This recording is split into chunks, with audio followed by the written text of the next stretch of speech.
After the end of the last ice age, settlement in what is now Austria began with hunter-gatherers living in caves and simple dwellings. Archaeological finds provide evidence of human presence around 10,000 years ago. Of particular importance is the Venus of Willendorf, a 29,500-year-old statuette considered one of the best-known artifacts of the Paleolithic period. And the Neolithic period marks the beginning of human settlement, accompanied by agriculture and animal husbandry. The first village structures appeared and early forms of trade and crafts developed. In the Bronze Age, between 2200 and 800 BC, more complex societies emerged, with the first power centers manifesting themselves in fortified settlements. This early phase of Austrian history laid the foundations for later cultural developments and the civilizations that settled in the region. Celtic period. From around 800 BC, the area that is now Austria was colonized by Celtic tribes, which gave rise to the iron-working Hallstatt culture. Named after an important archaeological site in Upper Austria, it became one of the most advanced cultures of its time in Central Europe.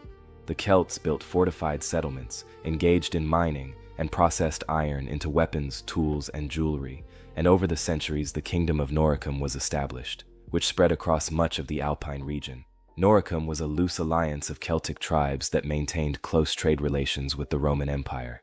The iron trade in particular was of great importance, as Noric iron was renowned for its high quality and had a significant impact on Rome's supply of arms, and despite its independence, Noricum gradually came under Roman influence as Rome expanded its economic and political interests in the region. Eventually, in 15 BC, the kingdom was peacefully incorporated into the Roman Empire, ending Celtic rule in the region and beginning a new era of Roman provincization. Noricum became a Roman province, and the neighboring regions of Raetia and Pannonia, including parts of present-day Austria, also came under Roman control. This marked the beginning of more than 400 years of Roman rule that had a lasting impact on the region. The Romans established a well-developed infrastructure with fortified towns, roads, and trade routes, and the Roman road through Claudia Augusta, linking northern Italy with the Roman provinces north of the Alps, was particularly important. Important Roman settlements in Austria included Vindobona, now Vienna, Carnuntum, an important military city and trading metropolis on the Danube, and Lauriacum, now Enns. Roman rule brought economic prosperity and cultural enrichment, and impressive structures such as amphitheaters, tombs, and temples were built. Roman law and the Latin language had a strong influence on society. After the fall of the Western Roman Empire in 476 AD, the area that is now Austria was swept by a migration of peoples. Numerous Germanic and Asian tribes passed through the region in search of new settlements or leaving destruction and chaos in their wake, and the Ostrogoths under their king Theodoric initially took control of the region, but their rule only lasted until the mid-6th century. The territory then came under the rule of another Germanic tribe, the Lombards, who advanced into Italy as early as 568. In this power vacuum, the Avars, an equestrian nomadic people from Central Asia, settled on the Pannonian Plain and established a powerful empire there that lasted until the 9th century, while Slavic tribes, especially the Carantanians, began to settle in the eastern Alpine regions. They founded the first principalities, including Carantania, which is considered one of the oldest known Slavic states. In the 8th and 9th centuries, the area that is today Austria was incorporated into the expanding Frankish Empire under Charlemagne, who expanded the Frankish Empire to become the leading power in Western Europe. The region played an important role in Charlemagne's military and political strategies, especially in the fight against the Avars, a nomadic horse-drawn people who had settled on the Pannonian Plain and by then dominated much of eastern Central Europe. Charlemagne recognized the threat posed by the Avars and launched a large-scale campaign against them in 791. Supported by his Bavarian and Lombard vassals, Charlemagne organized several military campaigns in what is today Austria and Hungary. After several years of war, the Franks destroyed the fortified power center called the Avar Ring, the heart of the Avar Empire. With the destruction of this power center, the Avar Empire collapsed, and the Franks took control of the region, and Charlemagne established a border marker called the Avar Mark to permanently secure the newly conquered lands. This was intended as a defense buffer against potential new threats from the east, and was administered by Frankish nobles. In addition, settlers from neighboring Frankish provinces were settled in the region to develop it economically and secure its control in the long term. and alongside military and administrative control, intensive Christianization of the local Slavic and Avar population began. Christian missionaries, especially from Bavaria, were already working in the region. Under Frankish rule, however, Christianization was systematically organized, and the bishopric of Salzburg played a decisive role, serving as the religious center for the region and expanding religious structures. Frankish rule thus led to not only a political, but also a profound cultural and religious reconstruction of the region. Towards the end of the 9th century, the Frankish Empire was weakened by internal conflicts and external threats, and after Charlemagne's death in 1814, his empire was divided into several kingdoms among his successors. This led to a power vacuum in the region, which brought new challenges, notably increasing pressure from the invading Magyars. Despite these threats, Frankish rule over Austria had a lasting impact, laying the foundations for the later Duchy of Bavaria and significantly influencing the political and cultural development of the region. It was in 996 that the name Ostarrichi first appeared in a written source and is considered to be the first documented name of Austria. This historical document was issued by Emperor Otto III and concerns a land grant to the Diocese of Freising. Referring to an area around Neuhofen an der Eibs in what is today Lower Austria, this document proves that an independent political entity was established at that time, which later became Austria. The term Ostarrichi is probably derived from the Old High German Osta, meaning east, and Ricci, meaning territory or dominion, indicating that the area was considered an eastern margrave of the Holy Roman Empire. It was located on the border of areas still heavily populated by Slavic and Hungarian tribes and was of strategic importance as a buffer zone against external threats. At the time, this territory belonged to the Ostmark of Bavaria, under the rule of the Babenberg dynasty, which played a decisive role in the stability and expansion of the mark, especially by promoting settlement, agricultural development, and the construction of castles to defend against enemy attacks. The document of 996 is an important testimony to the early emergence of Austria as a political entity. While it is difficult to determine the exact extent of this Ostarrichi territory, it marks an important turning point in the country's history, showing that the region gradually separated from Bavaria and developed its own identity, which would later lead to the creation of the Duchy of Austria. The Babenberg dynasty ruled Austria from 976 to 1246. The dynasty took control of Ostmark, a border region of the Holy Roman Empire, and transformed it into a more stable and powerful region. The Babenbergs were an important family from the very beginning, and their reign, beginning with Leopold III, who took over Ostmark around 976, contributed significantly to the political and cultural shaping of medieval Austria. At this time, the region still faced many threats from neighboring Slavic and Hungarian regions. The Babenbergs therefore had to first stabilize the region against external enemies and build a series of castles and fortresses that served as strategic bases and protected the region from invading attacks. This military defense was decisive for the long-term development of the region and laid the foundation for further expansion. Under the Babenbergs, the Duchy of Austria also experienced an important economic and cultural development. The dynasty promoted the colonization and reclamation of the lands and laid the foundations for the agricultural development of the region. Agriculture and animal husbandry became widespread, which laid the foundation for the growth of cities and increased trade. As the volume of trade increased, so did the prosperity of the region, and many monasteries and churches were built during this period, which were not only religious but also cultural centers. Religious and cultural exchanges with other parts of the Holy Roman Empire and beyond contributed to the development of art and science. The Babenbergs also made an important contribution to the Christianization of the region by supporting the construction of churches and monasteries and encouraging the spread of Christianity, especially through the establishment of Benedictine monasteries, which contributed to educational and cultural exchange. These monasteries were also centers of science and education and helped integrate the country into the religious and cultural network of medieval Europe.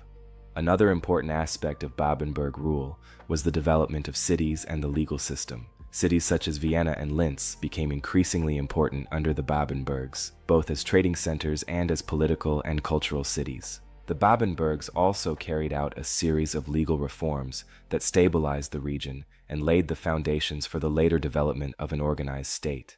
The reign of the Babenbergs ended in 1222-46, when the last Babenberg, Frederick II of Austria, died without descendants. This led to a period of transition, which eventually passed under the rule of the Habsburgs.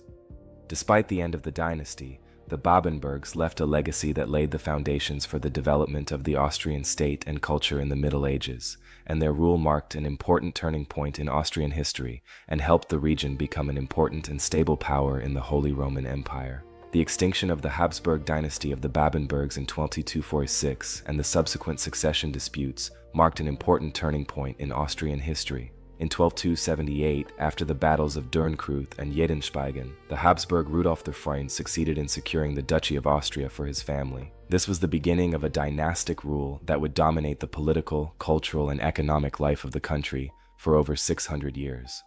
Originally from what is now Switzerland, the Habsburgs were initially a less prominent family in the Holy Roman Empire, but their skillful marriage policy and alliances with other principalities allowed them to steadily increase their power. Rudolf I, the first Habsburg to rule the Austrian lands, succeeded in securing the Babenberg legacy and stabilizing the region within the empire. He and his successors consolidated their power by acquiring further territories, which formed the basis of the later Habsburg Empire, and the Habsburgs were able to further expand their rule over the centuries. Through skillful marriages and alliances, the Habsburgs conquered not only the Duchy of Austria, but also other territories in Europe. By capturing the Hungarian and Bohemian thrones at the Battle of Mohacs in 1526, they consolidated their position as one of the most powerful dynasties in Europe. The Habsburgs had become a major European power, and their dominion included much of Central and Southeastern Europe, the Spanish continent, and colonies in the New World. The Habsburgs ruled Austria not only as heirs of the Babenberg dynasty, but also as Holy Roman emperors, which gave them additional influence in European politics. This dual rule made Austria a central player in Europe's political conflicts and had a decisive influence on European history, especially through their role in numerous wars in the 16th and 17th centuries, such as the Turkish Wars, the Wars of Religion, and the 30 Years' War. And the Habsburgs also made a name for themselves as patrons of art, science, and culture in Austria. Under their rule, Vienna experienced a cultural golden age in the 17th and 18th centuries, making the country the center of the Baroque. Emperors Leopold I and Maria Theresa, who ruled the country in the 18th century, are particularly known for their support of art and architecture. Maria Theresa also introduced far-reaching reforms that modernized the country in the areas of administration, education, and the legal system. Despite their cultural and political achievements, the Habsburg dynasty was not without its challenges. The sheer number of countries and peoples they ruled led to constant tensions and conflicts, and the multinational nature of the Habsburg Empire, encompassing many different ethnicities and cultures, made dynastic stability difficult. In the 19th century, following the Napoleonic Wars, the Habsburg Empire suffered many territorial losses, but the family was able to maintain its rule, even if it was not always able to fully control the political and social tensions in the country. In 1867, Austria-Hungary was created as a dualist empire, unifying the administration of the Austrian and Hungarian territories. This change was intended to maintain the balance between the different peoples and regions within the Habsburg Empire. But various national movements in the 19th and 20th centuries led to Habsburg rule being increasingly questioned, and the First World War, which lasted from 1914 to 1918, ultimately marked the end of the Habsburg Empire. Defeat in this war led to the abdication of the last emperor, Charles I, in 1918, and the establishment of the First Austrian Republic. This marked the end of more than 600 years of Habsburg rule in Austria, and the Habsburg dynasty left behind a complex legacy that continues to influence modern history. Their influence on the culture, politics, and social structure of Europe was immense, and the House of Habsburg remains one of the most influential and famous aristocratic dynasties in European history. Even today, members of the Habsburg family are actively involved in various cultural and social spheres and continue the legacy of their ancestors. The first Ottoman siege of Vienna took place in 1529. After decades of successful conquests in southeastern Europe, the Ottoman Sultan Suleiman the Magnificent sought to gain control of Central Europe. Vienna, considered a strategic center in the region, was the main target of his military campaign, and in September 1529, the Ottoman army led by Suleiman marched to the gates of Vienna and began the siege. The city was well fortified, but the siege was extremely difficult. The Viennese defenders, led by the Austrian ruler Ferdinand M. Erster, who would later become Holy Roman Emperor, put up fierce resistance, and the siege took place during a harsh winter that further weakened the Ottoman army. After several weeks of heavy fighting, Suleiman withdrew his troops in the face of lack of supplies and the approaching winter weather. This failed siege was an important turning point, as it prevented further westward expansion of the Ottoman Empire, and for the European world, the defeat of the Ottoman army symbolized resistance to the Ottoman threat. The Second Siege of Vienna in 1683 was even more dramatic and followed a phase of intensive expansion of the Ottoman Empire in Europe. After several centuries of the Ottoman threat covering the Balkans, Hungary, and much of Central Europe, the Ottomans once again advanced towards Vienna, and Sultan Mehmed IV sent a large army to besiege Vienna in 1683 with the aim of conquering the city outright and weakening the Habsburg Empire. The siege began on July 14, 1683, and from the very beginning it was a great military challenge for the people of Vienna.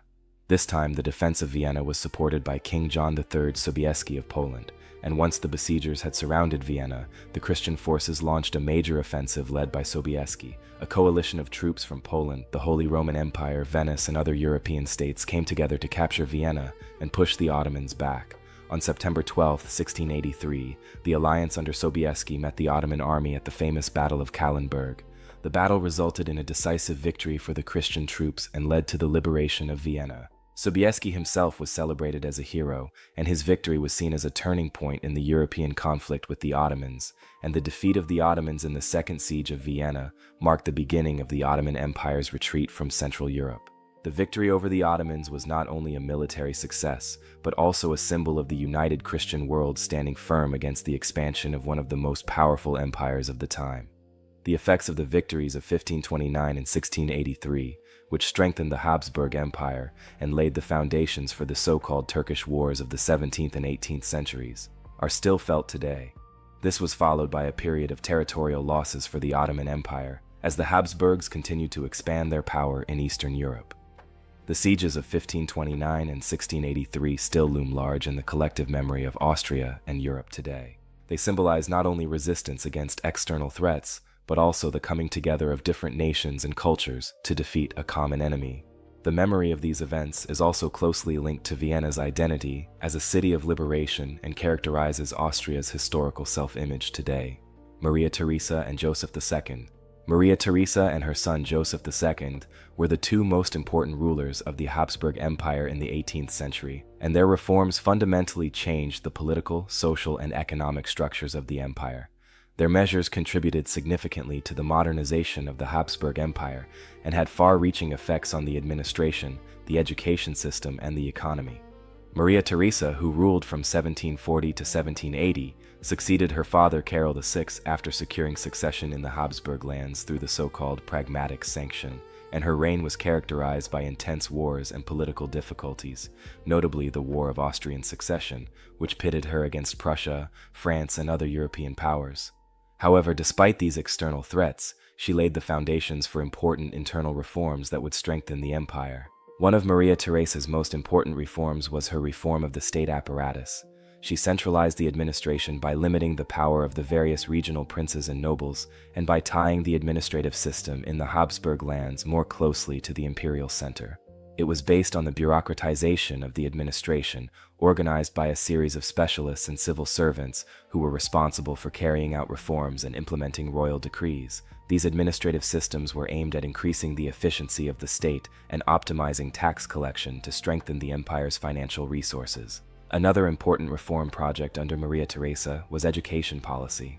She introduced reforms to modernize the education system in the Habsburg lands. She advocated the introduction of compulsory education and established a series of schools covering both higher and basic education. His educational policy had a significant impact on the general education of the population, as he laid the foundations for a broader and more systematic school education, which was crucial for the following generations. After the death of his mother Maria Theresa, her son Joseph II ascended the throne in 1780. Joseph was an enlightened absolutist, determined to further modernize the Habsburg Empire. He continued his mother's reforms but went further and tried to standardize the empire in many respects and further strengthen the power of the monarch. One of his most famous reforms was the abolition of serfdom in 1781, which gave peasants more freedom and rights, a particularly important measure as serfdom was one of the pillars of the feudal system. By abolishing this practice, Joseph sought to modernize the empire's economic system and narrow the gap between social classes. Joseph also enacted comprehensive laws of religious toleration, which strengthened the rights of adherents of other religions, such as Protestants and Jews, while continuing to protect Catholicism as the state religion. Another important reform project was the standardization of legal systems and the creation of a modern set of codified laws.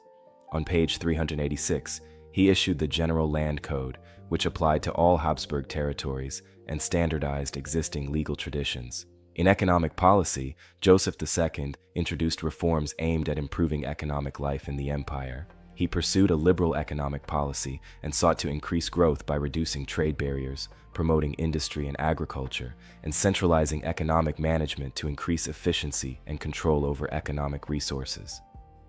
Despite his many reforms, Joseph faced resistance, especially from the church, the nobility, and conservative forces in the empire. Many of his reforms were seen as too radical, and his attempts at unification and modernization were often met with resistance. Some of his measures, such as forced conscription into the army or the attempt to standardize the various regions, led to resistance and uprisings. After his death in 1790, most of his reforms were reversed by his successor Leopold II, but the ideas of Maria Theresa and Joseph II continued to influence the development of the Habsburg monarchy and modernity in Europe. The Napoleonic Wars, which lasted from 1792 to 1715, were one of the most formative phases of European history, and Austria was deeply involved in these conflicts. As one of the greatest powers of old Europe, Austria played a decisive role in resisting the expansion of the French Empire under Napoleon Bonaparte. The wars not only affected the geopolitical landscape of Europe, but also had a lasting impact on Austrian politics and territory. At the beginning of the Napoleonic Wars, in 1792, Austria, along with other European monarchies such as Prussia, Great Britain, and Russia, was part of a coalition trying to stop Napoleon's republican and later imperial endeavors. Austria initially fought alongside Great Britain and Russia against French troops, but despite initial successes, the coalition was unable to permanently defeat Napoleon. The turning point for Austria came in 1805, when Napoleon won a decisive victory over the Russo-Austrian forces at the Battle of Austerlitz, which took place on Austrian territory. This defeat led to the dissolution of the Third Coalition and significant territorial losses for Austria, and as part of the Treaty of Pressburg, Austria was forced to cede territory to France in the newly formed Kingdom of Bavaria, including important parts of Tyrol and Venice. In 1809, after a period of relative calm, Napoleon launched another war of aggression against Austria, the so-called Fifth Coalition. This conflict resulted in another Austrian defeat, especially after the Battle of Wagram, where Napoleon was again victorious. The Peace of Schönbrunn, signed in 1809, forced Austria to accept further territorial losses, including the Duchy of Salzburg and a large part of Illyria. These losses not only weakened Austria's power position in Europe, but also affected the political and economic balance in Central Europe. Despite these defeats, Austria tried to maintain its resistance to Napoleon, but the Austrian monarchy under Emperor Franz II had to find increasingly pragmatic solutions. In 1813, after Napoleon's failed campaign in Russia and his subsequent fall from power, Austria once again joined a coalition, and this time fought more decisively against Napoleon. After the victory of the coalition troops at the Battle of Leipzig in 1813, the Allies succeeded in defeating Napoleon and exiled him to Elba in 1814. Napoleon's final defeat and abdication at the Battle of Waterloo in 1815 ended the era of the Napoleonic Wars. The Congress of Vienna, convened to reorganize Europe after the wars, led to a far-reaching territorial reorganization in which Austria, despite suffering major territorial losses, continued to play a central role as one of the major powers in the new European power structure, making the Congress of Vienna an important event because Austria not only regained its political influence, but also played a central role in shaping the European order of the post-war period.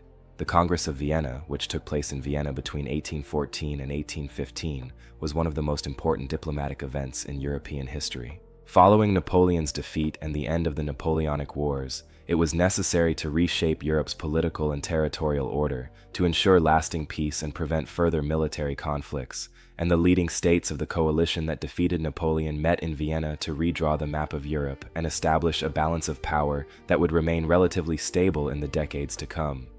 The main objective of the Congress of Vienna was to restore the balance of Europe and establish a lasting peace order. The negotiations were led by Prince Clemens von Metternich, the Austrian foreign minister, who is considered one of the central figures of the Congress.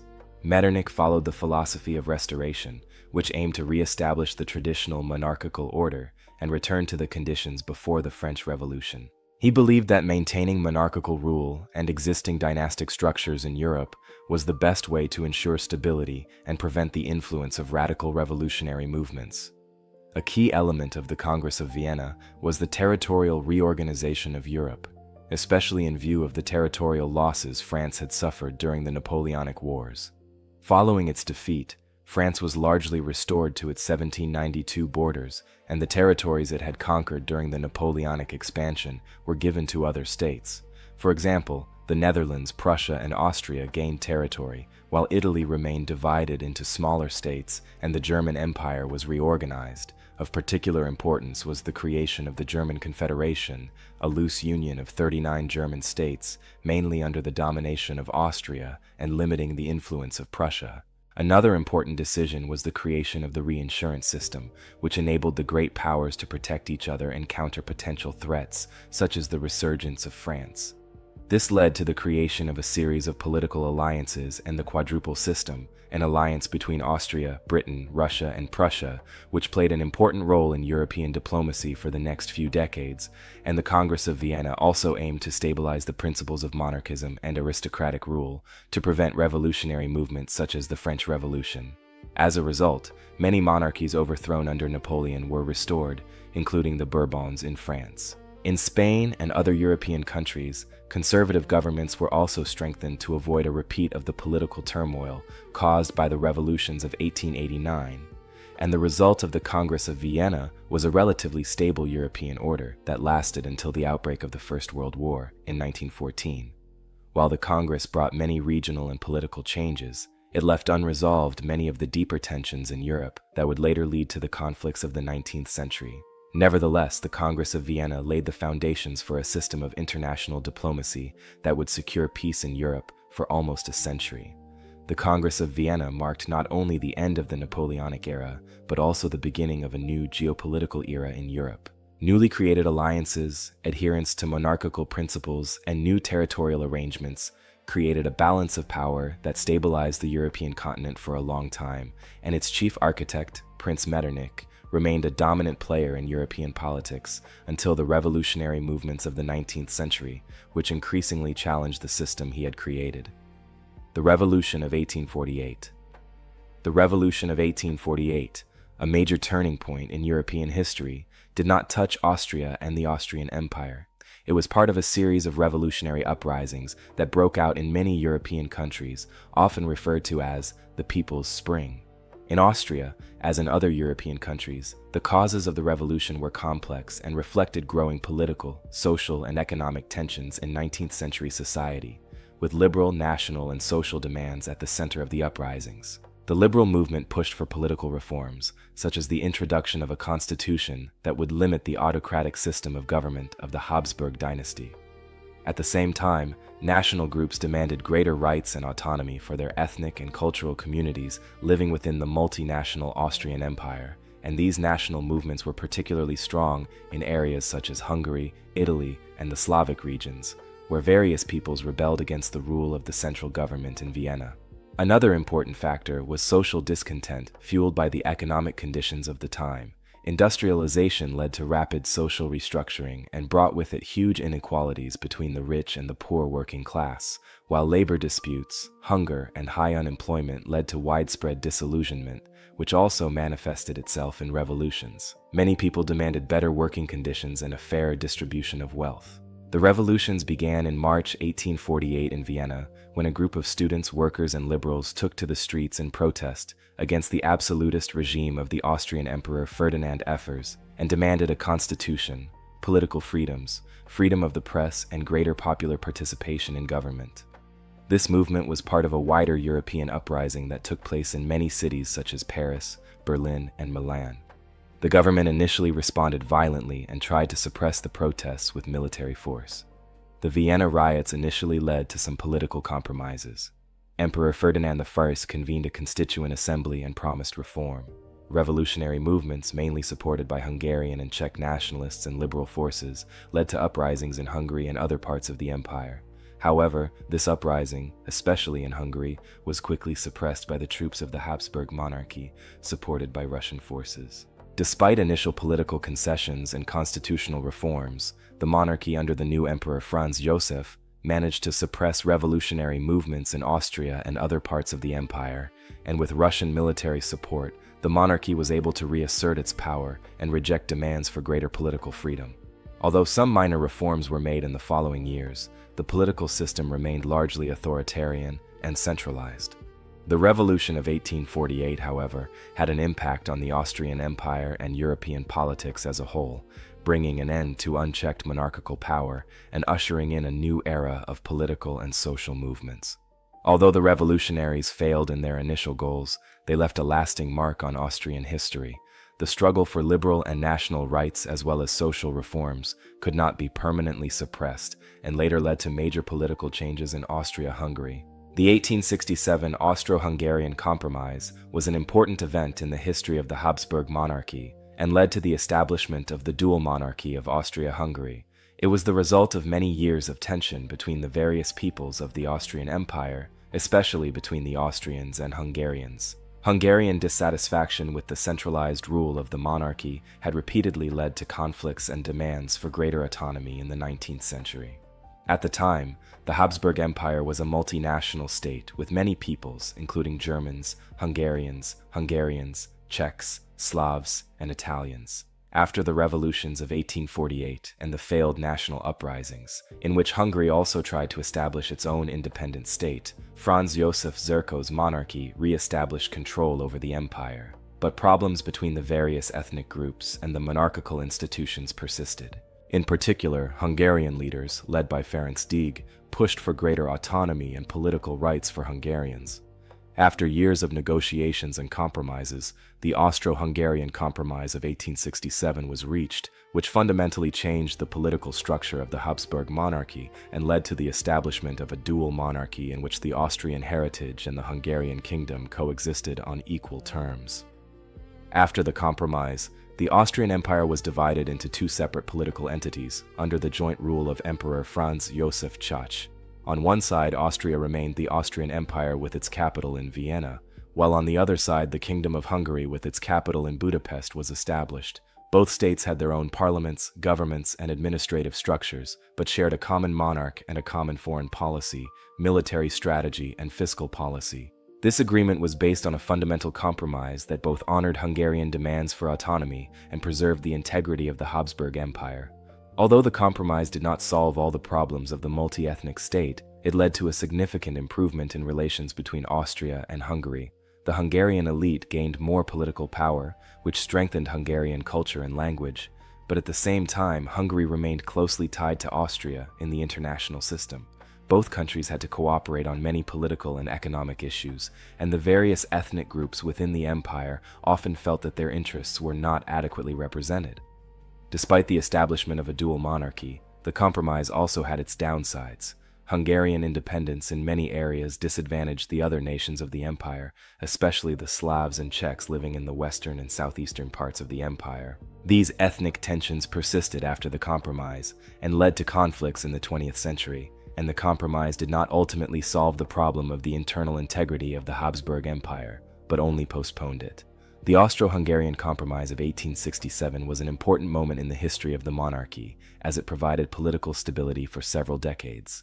However, unresolved national tensions and the lack of a true nation-state principle later led to the fragmentation of the empire, which remained a dual monarchy until the end of the First World War in 1918, when the Habsburg Empire finally collapsed after military defeats and revolutionary movements. The First World War, which lasted from 1914 to 1918, marked a dramatic turning point in the history of Austria-Hungary. For centuries considered one of the central great powers of Europe, the Habsburg Empire was one of the main powers that sided with the Central Powers, along with Germany and the Ottoman Empire.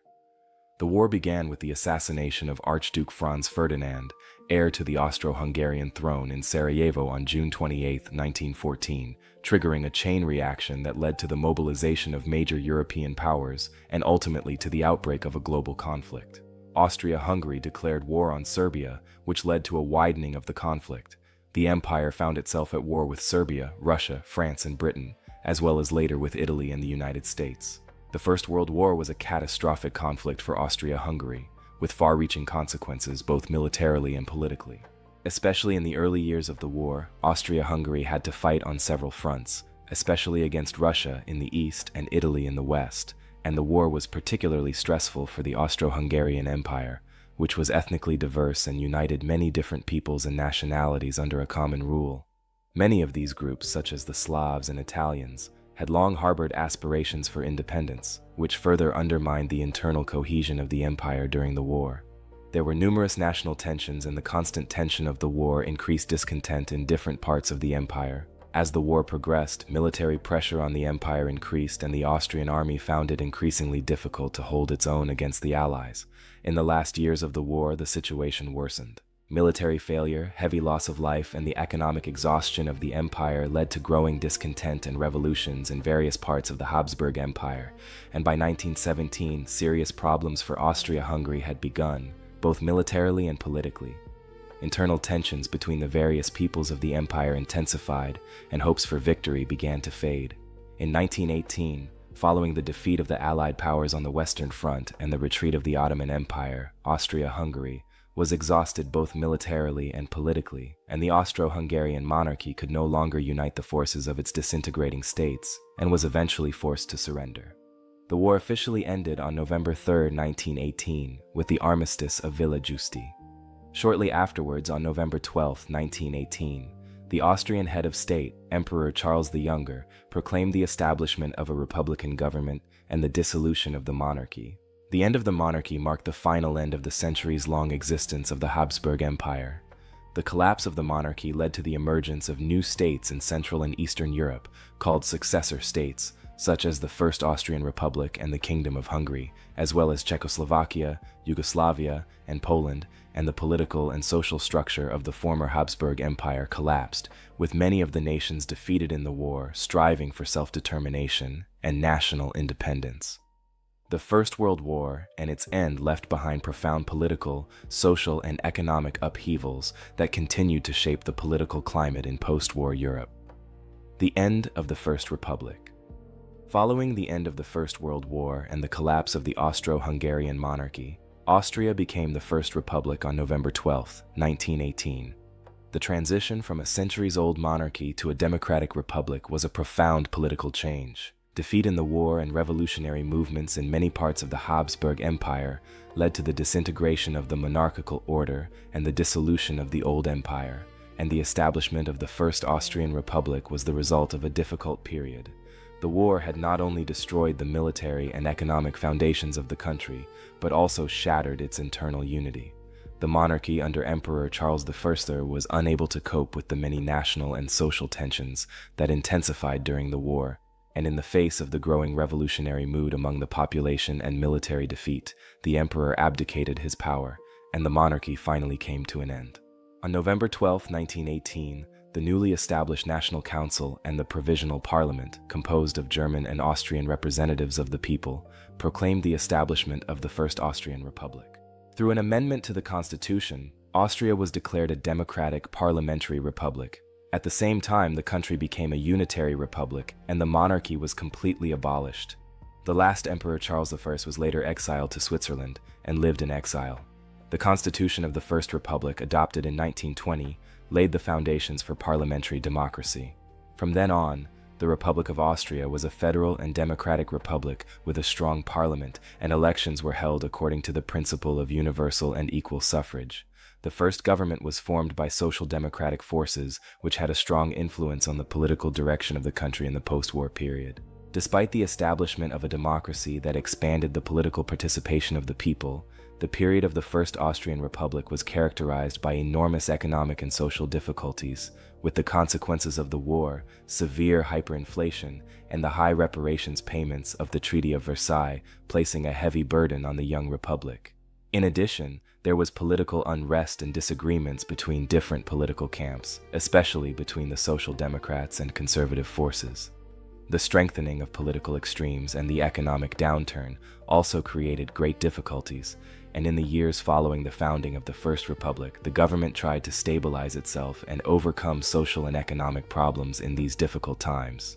However, the young democracy could not permanently overcome political extremism and social tensions. The economic situation continued to deteriorate, and political radicalization in society continued, ultimately leading to the rise of authoritarian tendencies and the end of the First Republic in 1934 with the establishment of the authoritarian corporative state under the leadership of the conservative Fatherland Front. Despite its unstable conditions, Austria's First Republic left an important foundation for the country's subsequent development.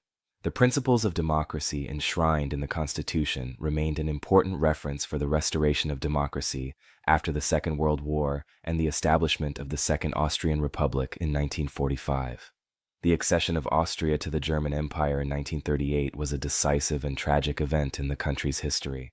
On March 12, 1938, troops of National Socialist Germany led by Adolf Hitler invaded Austria, and just a few days later, Austria was incorporated into the German Empire in a process known as the Anschluss, a euphemistic term for forcible annexation. These events led to the dissolution of the First Austrian Republic and the loss of Austrian sovereignty. The Anschluss was a result of the political tensions and circumstances of the previous years. In the 1930s, Austria was characterized by domestic political problems such as economic crisis, political unrest, and the rise of extremist movements on both the left and the right of the political spectrum. In particular, the Heimwehr movement, a paramilitary group with strong nationalist and authoritarian goals, was a supporter of the idea of annexation to Germany. Another important factor was the growing influence of the National Socialists in Austria. The NSDAP, the National Socialist German Workers' Party, was already active in the early 1930s, trying to integrate the country politically and ideologically into National Socialist Germany. Although Austrian Chancellor Engelbert Dollfuss tried to save the Republic from such a development by establishing the authoritarian corporative state in 1934, Austria's increasing political instability and international isolation in the following years facilitated the rise of the National Socialists. The end of Austrian sovereignty began with the Anschluss Act, and on March 11, 1938, Adolf Hitler announced that Austria would voluntarily join the German Empire.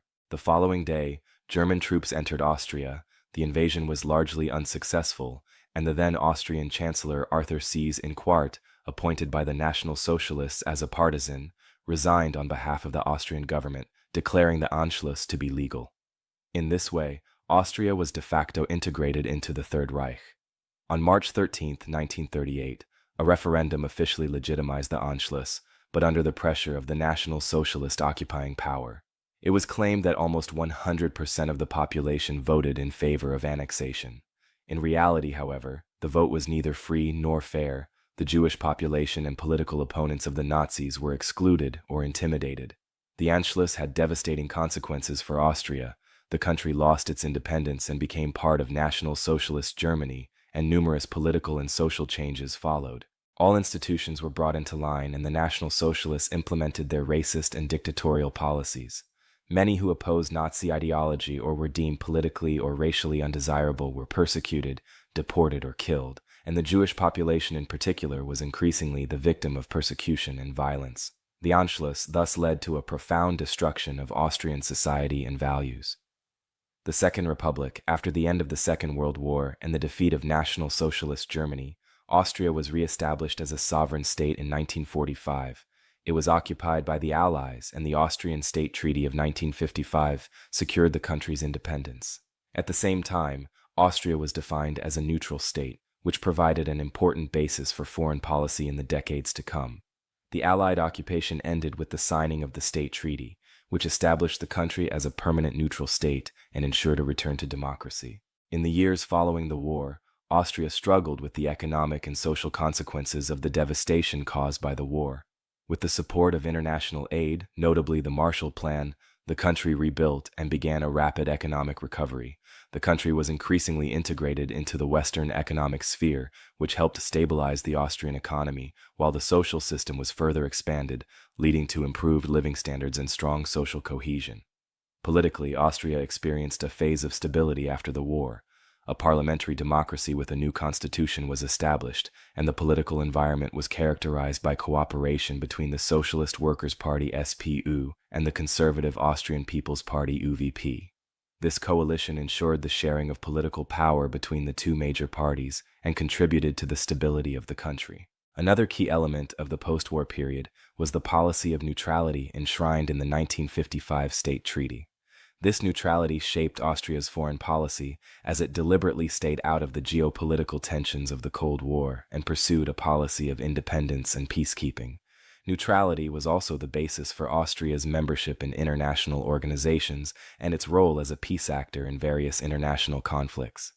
In 1995, Austria's accession to the European Union represented an important step in the country's foreign policy and further strengthened its integration into the European community. Accession to the EU was the culmination of years of efforts to modernize its economy and increase its political influence in Europe, and Austria enjoyed access to the single market, free movement of people, and various other benefits associated with membership in the Union. Austria's accession to the EU has not only strengthened its economic relations with other member states, but also its political and diplomatic position at the international level. As a member of the Union, Austria could play an active role in shaping European policy, both in economic matters and in areas such as environmental protection, security, and foreign policy, while at the same time accession to the EU meant a change in foreign and security policy for Austria, as the country now needed to maintain its neutrality despite being part of a political and economic alliance. Austria ensured that the principles of neutrality were respected, while at the same time enjoying the benefits of European cooperation. Accession to the European Union was therefore a turning point in the country's modern history and contributed significantly to its development as a stable and modern European state.